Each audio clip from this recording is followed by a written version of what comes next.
conflict of schedule ang ibinigay na dahilan sa mga showbiz insiders at mga columnist kung bakit wala na si Atasio Mulak sa noontime show na Itbulaga na umiere sa TV5. Nakapanayam ng ilan sa mga mamahayag ang direktor ng Bad Genius na si Derek Cabredo sa set na nasabing series na ipinroduce naman ng Studio Viva sa kung saan halos full pareho lahat ang mga katanungan ng mga ito tungkol nga sa pagkawala ni Atasio sa Itbulaga. At kung ito ba ang natatanging rason kung saan hindi na siya nasisilayan ng halos isang buwan na sa sasabing noontime show. Natatawa lamang si Derek sa mga nasabing grupo ng mga showbiz media at very obvious daw na alang-alala ang mga ito sa mga isasagot niya tungkol sa napakagandang anak na Aga Mulak na siya ring isa sa mga bida sa nasabing Filipino adaptation ng Thai hit series na Bad Genius.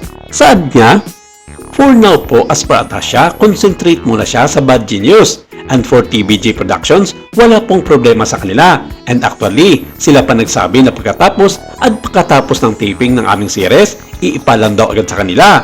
Nakausap ko mismo si Bossing last week at nanghihinayang siya kasi malakas lalo ang feedback ng bata sa show nila. Tas sa isang iglip, mawawala pala siya for the meantime."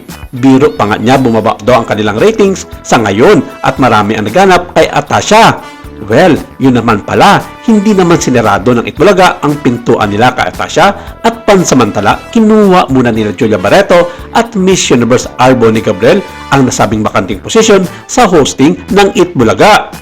Ilang linggo na rin nag-guest host ang dalawa at marami pa ang nagsasabi na ang mga nasabing guest host ay ang mga posibleng papalit kay Atasio bilang regular host ng Itbulaga. Pero sa nasabi na ni Derek Cabredo, hindi isinarado ng Itbulaga ang pinto nito para kay Atasio bilang kanilang regular host at magiging abala lamang ito sa ngayon sa kanyang bagong proyekto na Bad Genius. Kung tama ang pagkakatanda namin ay noong Marso inilan si Atasio bilang lead star ng sabing series at mapapanood ito sa streaming platform ng Mibawan at malapit na nga ito ipapalabas. Sina Atasio Mulak, Jairus Aquino, Gab Lagban at Hyacinth Callado ay nakatakdang mag-top bill sa Philippine adaptation ng hit 2017 Thai movie na Bad Genius.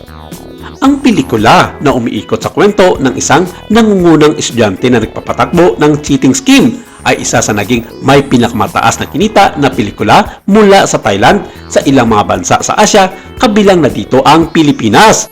Ang 2020 series adaptation nito sa kabilang banda ay nanalo ng maraming parangal, kabilang ang Best TV Drama Series at Best Screenplay. Inilabas ng India ang version nito na may pamagat na Faray noong 2023 na sinundan naman ng isang American remake noong 2024. Samantala, maraming nakitan sa sayaw nina Atasio at partner niya sa series na si Jairus Aquino na napapanood sa YouTube na ilang oras pa lamang na i-post noon ay nagkaroon agad ito ng mahigit sa 27,000 views. Bukod pa ito sa mga nag-repost sa iba't ibang mga social media platforms, lalong-lalo na sa Facebook at TikTok.